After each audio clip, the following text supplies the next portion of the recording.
if I were to give you a bunch of bits in Chinese, I'm going to bet that a lot of people in this room would have a lot of trouble doing anything with those bits. Yes, I've preserved the bits perfectly, but you have no idea in most cases what that actually means. So it's not enough just to keep the bits around. You've got to keep around what they mean. And it turns out that there's actually some things that are really a combination of both of those. Integrity, in other words, do the bits mean what I think they mean? Has somebody changed them? And has somebody changed them in ways that might be very subtle? Now that I've told you what preserving data means, I'm going to tell you why it is you should care a lot about it. Now, the reason you should care about it is that from our, this is one of these, the future of the world depends on what we're doing here, but it really does, because what our civilization does is passed on to future generations physically. Now, it turns out that that as much as we've tried, we can't encode information in our genes. Well, yet anyway. That maybe they'll do it later on, but at the moment we can't do it. So historically, people have passed along information in analog ways, using either orally or, as we'll see, written. A good example of this, let's say, is a photo that I have over here. I don't know if anyone recognizes that picture.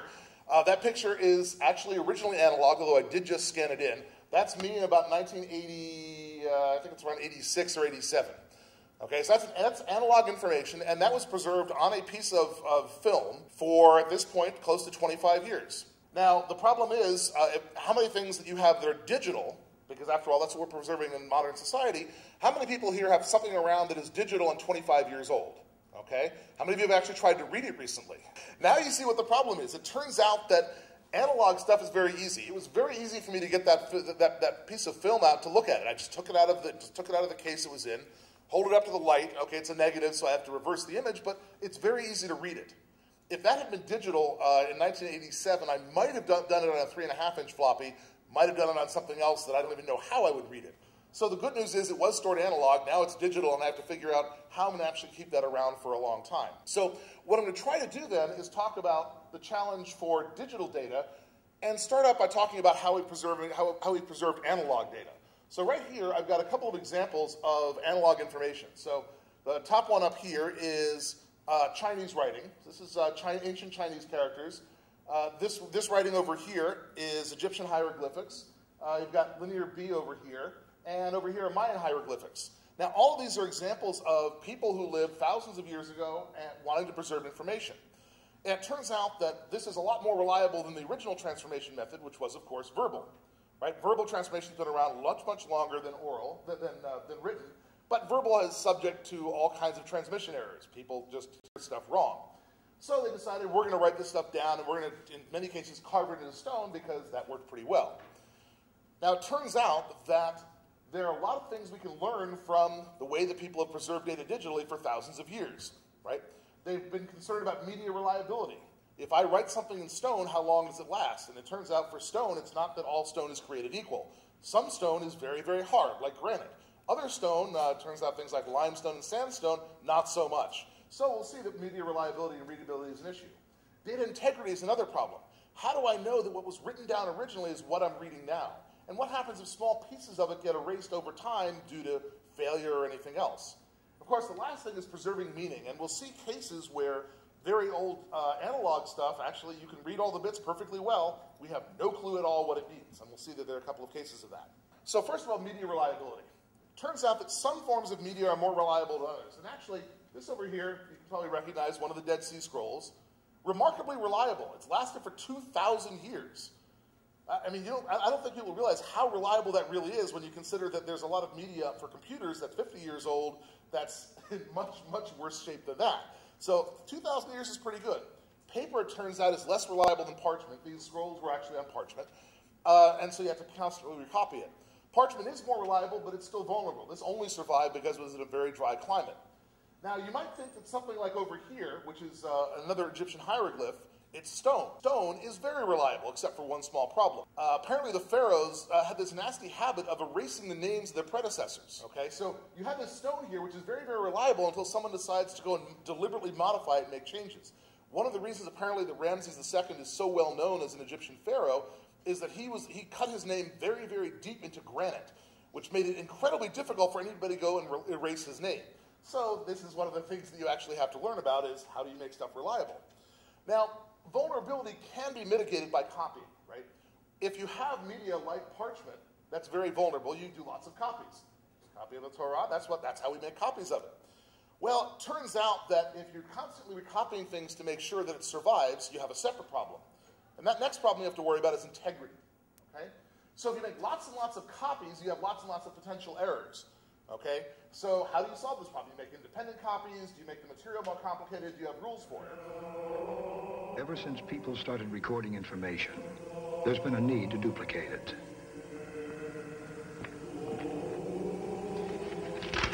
Very nice work, Brother Dominic. Thank you. Very nice. Now, I would like 500 more sets.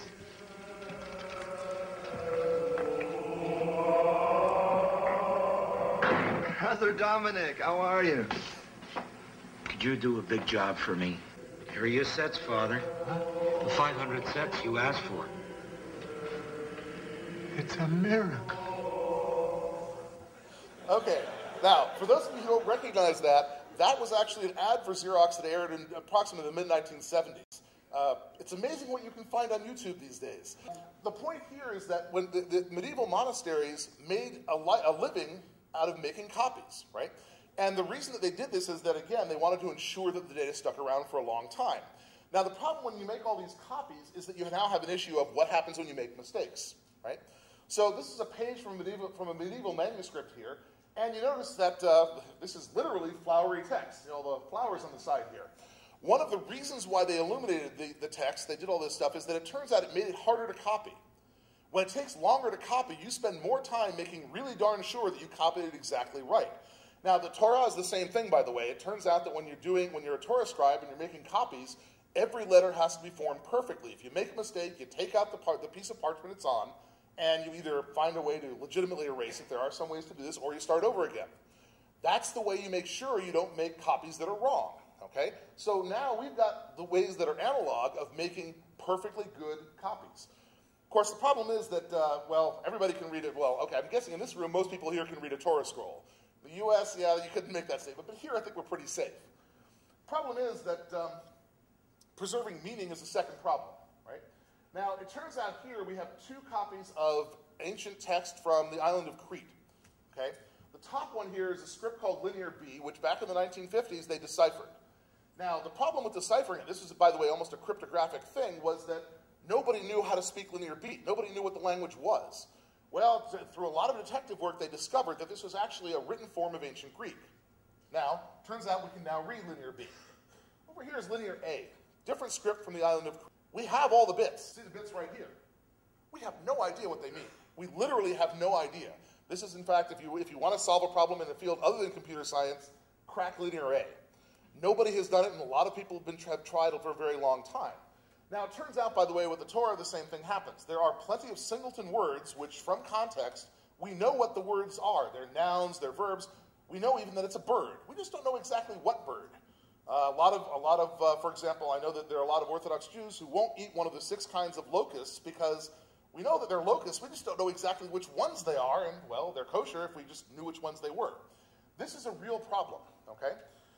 Now, in terms of preserving meaning over time, you've got 2 basic approaches. The first one is to translate during copy.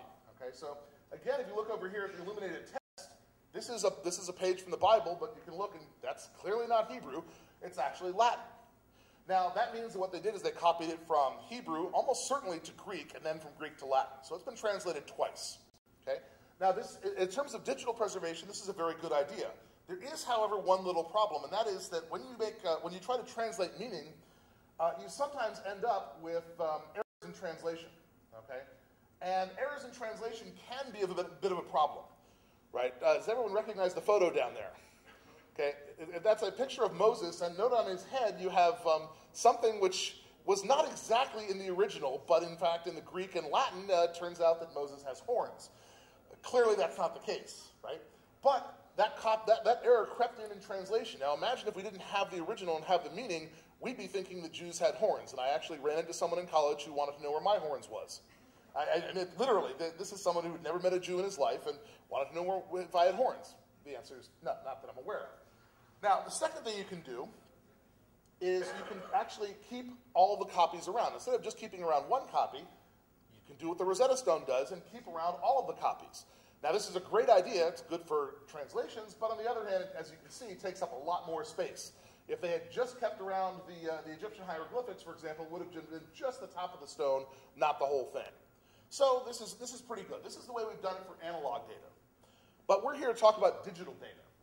Now, digital data, the reason we went through how people preserve analog data is that digital data has a lot of the same issues. We've got to keep the actual bits. We've got to be able to read them. We've got to guarantee integrity, make sure that nothing's been changed. And we have to keep the ability to interpret the bits. Now, of course, these are computers, so we want to put lots of other things in. We want to have secrecy. We want to make sure that nobody else can read them, too. That wasn't usually a big deal with ancient writing, although it was with some things. We also want to have authenticity and provenance. We want to be able to take information and know from whom it came. We want to be able to scale this. We want to be able to store a lot more than will fit on the wall of a tomb. And we want to be able to search it. If you want to be able to find something, that's another problem, too. So the first thing you want to do when you preserve the bits, and the first idea that people had is, let's just use media that lasts for a long time. Now, it turns out that there's a company around today called Norsam that will take your bits and inscribe them on a disk made out of stainless steel, nickel, actually even gold if you want it, and they'll use ion beam etching to do this. The information is readable with a microscope. It's very small, but if you have a good enough microscope, no problem at all reading it. It's stable for centuries or even millennia. The only problem is that it costs a ton of money to actually do any of this stuff.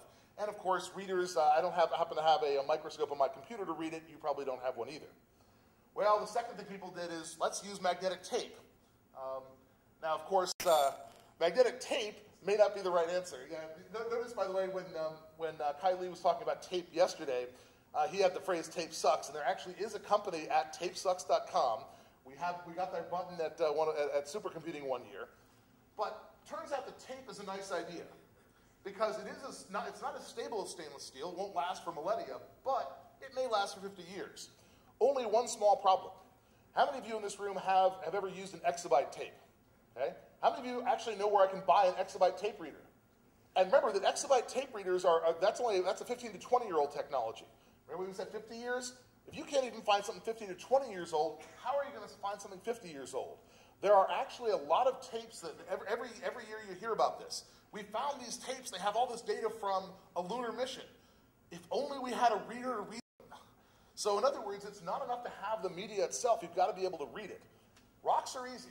Tapes, not so much. Now, it turns out that one of the things that we're looking at right now is using flash memory for long-term storage, and we'll talk about why that might be a good idea in a little bit. So the next thing that we want to talk about is how do you copy bits? How do you preserve bits by copying them, right? Keep in mind that it's hard to get digital media that lasts for 2,000 years. So what do? We'll just instead of keeping one copy and hope it's good for a while, we'll copy it over and over again. We'll take it, it's on an old medium, we'll copy it to a new one, and in doing so, we're doing exactly what the monks did 1,000 years ago. We're making sure our data doesn't go away by continuously copying it over. Now, there are a couple of big benefits for this. The first one is that it's always on devices you can read, right? The monks copied things to, and of course they did translation, but if you copy it to a new piece of parchment, it means the old piece of parchment, when it decays, it's okay, we have a new copy. We also know that we can check data for integrity while we're doing the copy. So if we are copying data over and we notice that somebody in the last one misspelled a word and we know how to spell it correctly, we can simply fix that during the copy. Now, of course, the third thing is we can take advantage of new technology. So in other words, if you used to be using parchment, and, well, as you can see the monk in the commercial, well, we used to be using copying by hand, now we'll copy it by Xerox, right? This is a good idea. There are, however, big drawbacks. The first one is the amount of data. Okay? Turns out that digital data grows a heck of a lot faster than analog data ever did. I remember back when I had an analog camera, I would spend $10 per roll of film between buying it and developing it and storing it, right? For digital data, we're talking about pennies per picture, if that. I never throw anything out. Why bother, right? Well, the problem is that the reason to bother is that it's going to cost a lot of money to keep that data around forever. Now, the second thing, of course, is that it requires a lot of resources to make those copies. The third problem is you have to do it actively. You know, we'd really like to take all our own data and put it on a shelf and say, we'll come back to it later, don't worry about it. It doesn't work. What you've got to do now is actively take part in this. So again, show of hands, how many people here use Flickr to store your photos, or something similar to Flickr? How many of you have looked at all your photos in the last 2 years? How many of you think how many of you know then that Flickr is storing all your photos? Right. this is a problem because you're saying, well, we'll assume they'll do it right, and we'll hope that they do it okay. This is a reasonable assumption, maybe. We'll talk in a minute about why it might not be as reasonable as an assumption as you might actually think. Okay. So the next thing we want to do when we preserve bits is we want to have things be reliable. Accidents are going to happen. And the problem is that digital data doesn't have any redundancy. So if I have that picture of me from 25 years ago and there's a little bit of dirt on it, and by the way there was, I can still read the picture. If you throw a couple of random bits into a JPEG, it turns out you can end up with garbage. So the first thing you want to do is make extra copies. Second thing you want to do, well, it's cheaper if we, instead of extra copies, we do parity. We use redundancy codes for it. But it turns out that this is still a problem. This is one cloud, not many. Well, if I happen to have stored my data on Amazon a couple of weeks ago, one cloud wasn't enough because, as we all know, Amazon actually, I don't know if people know this, Amazon did permanently lose some data in that outage a couple of weeks ago. I just hope none of it was your photos, right? So basically, what we're going to do now, instead of keeping all the data in one place, is to survive site disasters by putting it on multiple sites and then using parity across them. Again, this is very helpful because now, if one site goes down, well, I've got 3 other ones. But again, this complicates things. It means more effort and more work to do this, right? So it turns out that doing it this way, well, okay, now I'm safe if Amazon goes down because I'm storing it on Google and I'm storing it on 2 other ones. But I need to make sure that they don't all have the same failure mode. One of the biggest problems that people might have is, oh, that's great, I'm going to buy it from company A, company B, company C, all of whom bought their data storage from Amazon, and guess what? You've got to be very careful about this. It's not as simple as saying, oh, but it's 3 providers. They've really got to be orthogonal. The failure modes have to be different. This is something that a lot of people mess up because they just keep data on what they think are 3 providers, and it's only 1. So the next thing you have to worry about is device evolution, all right? Devices do change over time. They get bigger, they get more reliable, maybe, they get faster, usually. And as they do this, right, you've got to make sure that you've got a way of integrating it into the system. So if you started out over here with a 5¼ inch floppy, that's great, except that those things held 100 kilobytes, 200 kilobytes. Okay, we'll go to an exabyte tape. That's gonna be able to hold gigabytes, 10 or 20 gigabytes. Now we'll go to an LTO4 tape. That'll hold 800 gigabytes. We'll go to a hard drive that holds 3 terabytes today. So this is great. We can move data along as long as we do it on a regular basis. I'm willing to bet that 20 years ago I could have read my data off of floppies and put it on an exabyte tape. But if I were to try to do this today, go straight from exabyte tape to hard drive, as I said before, I don't have exabyte hard drives. I'm out of luck. So I've got to do this on a regular basis. The big problem, though, is that you don't want to do this all at once because it's expensive. There are actually sites that have, and I think you saw from Kai Lee's talk, a site that had this tape archive the size of this entire platform up here. Imagine trying to copy all of that to a new technology, let's say Data Domain's new technology. How long does it take? Literally takes years. I'm not exaggerating on this one. It literally takes years. If you want to copy 10,000 tapes at 4 tapes per day, which is about what it takes to read tapes, that's 2,500 days. So if I have 8 tape drives running in parallel, I can do it in about a year. Think of all the resources it takes just to go from one technology to another. Right now, of course, what we want to do then is do something a little bit different. And some of the work we're doing is on using intelligent devices. So the problem with tapes is you need a tape drive. Disks are good, though, because I can read all the disks independently.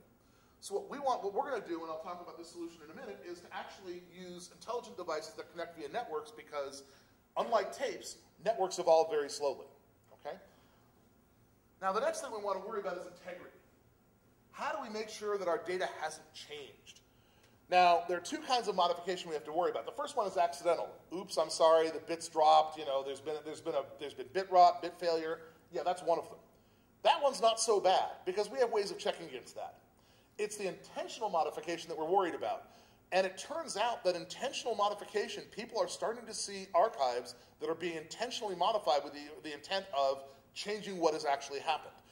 If you happen to work for a corporation that's, let's say, under indictment for something, you might want to intentionally change the results. Now, one of the ways to avoid the problem is to have independent spheres of control. Again, store your data with 4 different providers and make sure they don't know each other.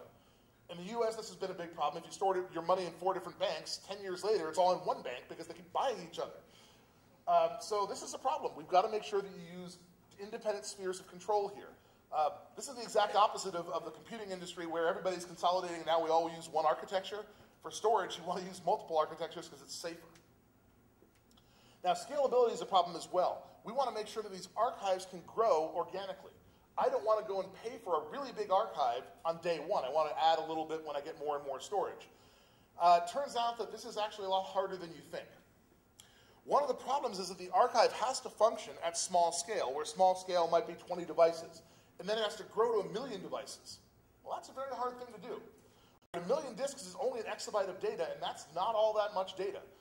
Okay, the US government, as you've heard, I'm sure, is planning for exascale computing, and one of the parts of that is exascale storage. The difference is that exascale computing, once the computer is done and it's too old, we'll throw it out after 5 years. The data we generate, we're not throwing it out after 5 years. We're keeping it forever, or at least for a really long time.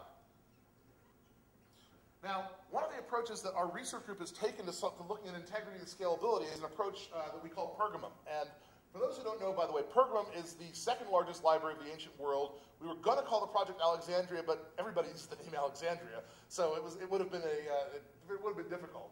Nobody had used the name Pergamum, so we decided to call it that. Pergamum, pardon? It's the library in Turkey, second largest library of the ancient world. So we designed an evolvable network of intelligent disk-based devices, and unfortunately, since I'm 7,500 miles from home, I didn't bring a sample device with me. But they're a little bit bigger than this. They have a couple of hard drives in them. They have a CPU. They have a network, and so on. And what they can do is provide inter-disk redundancy and be building blocks for very big systems. We want to be able to handle errors at multiple levels. In other words, don't tell the whole thing that you've got a small error here. Handle it as locally as possible. And we want to control cost, because as we'll see, cost is a really big key to archival storage. It gets really expensive really fast, and unfortunately, nobody wants to pay for it. Okay? So a Pergamum tome looks something like this. Right? Pergamum tome is, again, a disk, one or more disks, non-volatile memory, which we use for actually caching metadata and so on, a low-power CPU, and a network interface. Now, the reason that we use the network interface is, while it's true you can't buy an exabyte tape drive anymore, my suspicion is that you'll be able to buy an RJ45 jack that speaks Ethernet for 30 years or more. Very simple reason. All of the buildings are just now getting Ethernet wires in the wall. Exactly how long do you think it'll take them to replace that? Believe me, it's not going to happen in 5 or 10 years. I mean, you can, at least in the Bay Area anyway, it's very easy to get interfaces that speak FinNet, which is and ThickNet even, which was coax Ethernet from before RJ45. You can still buy them, even though I don't think anyone's used it for 20 years. So networks change slowly, meaning that as devices evolve, we'll be okay. Now again, you store all your data cheaply on a hard disk. You spin the disk down when you're not using it, so it's very power efficient. And you have all these things talk over Ethernet, so no need to actually have people run around and load tapes into devices. Now, as far as reliability goes, we actually have 2 levels of reliability. First one is data, then parity on a single disk. The reason for doing this is that if you store parity on a single disk, you've got protection against errors, what are called sector errors. The problem with disks, and by the way, almost every other kind of media, is that you have errors that crop up on the disk itself, small errors. Okay, how many people here have ever looked at have ever done a scan of their hard drive to make sure that there are no errors, that they can read every single file on the hard drive? How many had problems doing it? Aha. The reason is that you had a read error, and they're not that uncommon. There are sectors you can't read on your hard drive. Well, it turns out that the storage industry ran into this problem a lot because they have something like a RAID 5. Data and then parity, they lose one disk, go to rebuild it and discover, oh, wait a minute, we can rebuild 98%, but these sectors weren't readable. I'm sorry, you've lost data. So we store parity on the same disk itself. So if one disk has a sector error, we just fix it locally. We also store parity across disks because obviously if we didn't do that, when a disk failed, notice I didn't say if, I said when, we'd be out of luck. Okay? But it's not enough to have all this, because if you have all this protection and you don't do regular checking, things will decay. So you have to go through and do scrubbing. You have to go through every so often and make sure you can read all the data. Spin up the disks, read them, spin them back down again. Turns out that this is a problem that people with tapes don't often do. They'll have tapes, they'll take them and ship them off to a salt mine. Salt mines are good, they're dry and everything. But it turns out they'll never read the tapes. Then someone will come back 6 years later and go, oh my God, I need that old data. Can I have the tape, please? Try to read the tape, discover it's unreadable. You've got to constantly check your data to make sure that you're not going to lose any information, right? So it turns out that this is actually very effective if you have everything ready to go in active media. Tapes aren't active, disks are, so we can do it. Now, the next thing I want to talk about, since everybody else here has been talking about locks, I'll talk about locks too. Of course, not the same kind of locks you were talking about before. Locks is a project that was done by Mary Baker, David Rosenthal, and some other folks at Stanford. Locks, by the way, stands for Lots of Copies Keep Stuff Safe. They've taken a slightly different approach to keeping data from going away. Their approach is to have, this is, by the way, used in a lot of libraries around the world, is to have independent copies at bunches of libraries. The libraries then exchange information to make sure that nobody's changed things. The goal here is that they want to detect it if somebody is subtly introducing changes to data that's been stored. This is a very, very big deal because it turns out if you had a library in the former Soviet Union, you might want to delete some information that was not so convenient. I can certainly imagine Assad in Syria deleting information about the recent events in Syria so that 20 years from now, nobody will know what's going on. Well, you don't want that to happen, so it turns out that locks actually is robust against malicious corruption. Now, if you manage to get everybody to agree on the wrong version of history, then, well, you're out of luck. But small-scale stuff it actually is pretty robust against. Okay? Locks also, by the way, migrates formats. What that means is that Locks has the ability to convert from, say, GIF, which is going to be obsolete, to PNG so that you can actually have it in a more modern format. And it does, by the way, only convert on read rather than proactively. In other words, if you don't touch the data for a long time, it's going to get lost, unfortunately. Okay? Now, indexing and searching is a problem. For analog stuff, there wasn't much to look for, but for digital stuff, there's a real problem. We've got a huge amount of data out there. Exabytes of data, finding things is hard. It's got to be efficient, it's got to be scalable. Our approach is going to be basically, if you have a tome, a disk that has a CPU and everything else, why not store the index there and just search all of them at the same time? But scaling this can be a little bit hard. Now, authenticity and provenance is also a problem. So it turns out I have a letter from Albert Einstein, and the way I know it's authentic is I know who got the letter to my great-grandmother, and how it's gone from my great-grandmother to me. But if I had bits that represented a picture of Albert Einstein, how do I know it's a realistic picture? They're just bits. They could be any kind of bits. I don't know who they came from or how they got to me. This is a really big problem. So provenance tells you where the document came from. Authenticity says nobody's modified it. And it turns out that keeping this information is very, very difficult. Now, you might say, well, I'll just use public keys. That's pretty good, right? Well, it's pretty good until somebody finds a way to crack RSA. Now, I know you're thinking, well, gee, nobody can crack RSA now. Well, that's right. They can't crack RSA now. But remember, this is 50 years. If you're betting on RSA keeping your stuff, you're betting that in 50 years, quantum cryptography hasn't gotten to the point where you can run Shor's algorithm and crack RSA. This is something that keeps a lot of people up at night because, sure, for the next year, I'm pretty okay with it, but 50 years from now, who knows? Now, the other approach is consensus-based, where we have 10 servers, all of them agreeing that, yes, this really is the right data. But again, that's a little bit difficult. Now, Preservation Data Stores is a project that's going on actually just up the hill from us here at IBM in Haifa. And again, the goal here is to try and build a real system like this. Building real systems is hard because of all of the difficult things that are involved in getting a real system to work. Academics can work on this, but then again, you're also talking about something which is not going to be my problem because I'm not going to be around 50 years from now. Now, another issue that's a real concern is long-term data secrecy and privacy. You can break encryption over time. Symmetric keys may be broken. Algorithms may be broken. DES used to be safe, not anymore. We think AES is safe until, of course, 20 years from now, someone from India finds a way of breaking it. Well, it could happen, right? It turns out that this is a big problem. Now, the second issue, by the way, with long-term secrecy is the exact opposite one. You took your data, you encrypted it with a key, and the key is now gone. This could happen for one of two reasons. Either because you lost it, this is not unusual, or because the person who had a copy of it was hit by a bus. Okay, this is not unusual at all. There are plenty of things that are encrypted where we don't have the key and we want to be able to read this. So how do you do this for long-term data? We had a project which I don't have time to go into, but I'm happy to talk to people afterwards about, called Potshards, which provided long-term secrecy by essentially splitting data across multiple servers and making it impossible to get the data back unless you convinced all the servers to give you data. Getting one of them to give you the data wasn't enough, but if you got all of them to give you your data, you could rebuild it. Turns out this is a very big problem. So again, lots of open problems here, not necessarily a lot of solutions.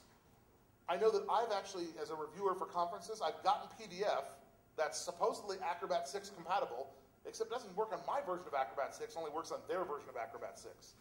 If I can't read this a week after they submitted it, how am I supposed to read it 20 years from now? Okay? Well, one of the approaches people are taking is emulation. Keep around a virtual execution environment. Now, again, in a reference to a paper that Mouli Ben Yehuda did, well, let's see, I've got this environment, but of course, this environment's now obsolete. Well, I'll just emulate it on this other newer one.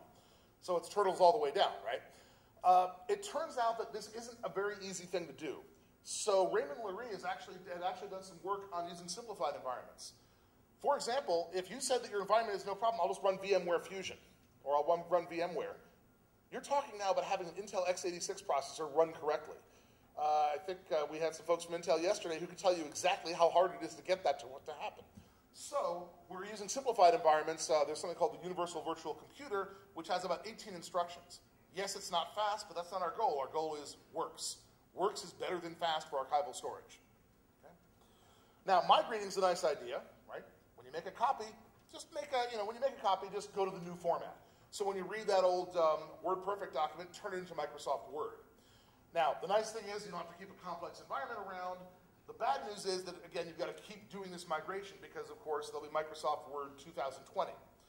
Now, one way to solve this problem, by the way, is to keep your documents around in formats that are very easy to use. For example, my thesis was in FrameMaker.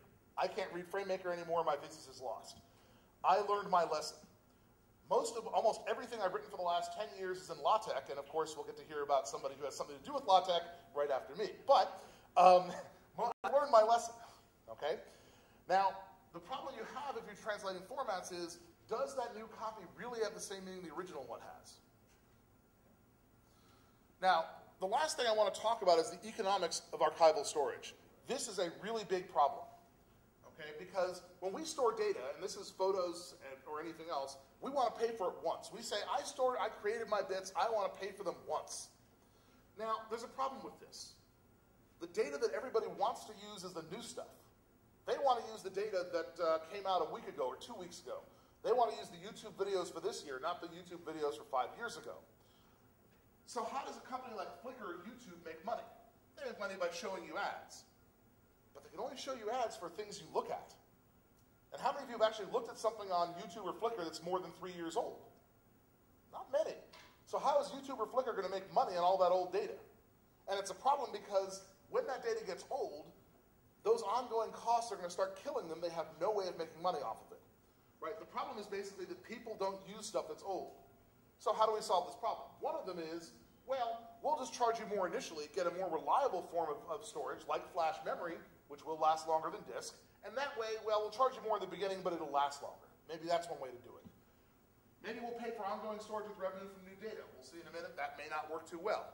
The third approach, which is one that I think is going to have to happen, but really nobody wants to, is to get rid of a lot of the data. Problem is, which data do you get rid of? How do you know what's going to be interesting to future generations? Remember I told you that linear B was deciphered? The way they deciphered it was by deciphering clay tablets that it turns out were accounting records. Really boring accounting records, and that's how they deciphered the language. So what do you keep? The interesting pictures or the boring accounting records? Keeping in mind the boring accounting records may be more interesting 100 years from now than the pictures of your vacation. So where are your photos? Whoops.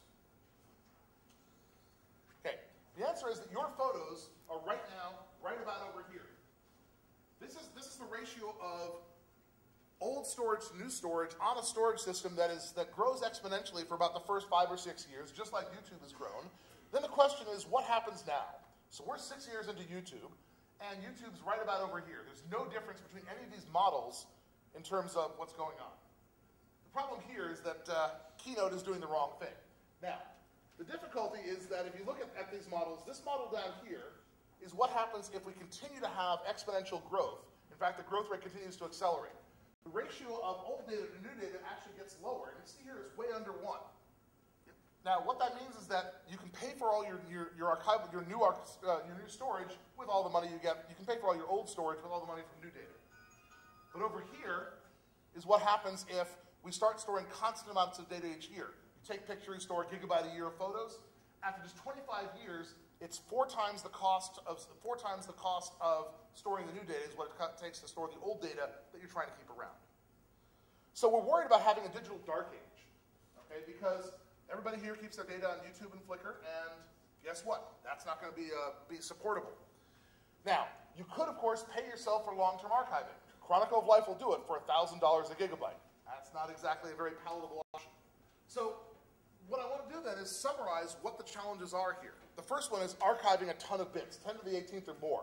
How do I make it reliable? How can I index it? And how can I scale it and manage it?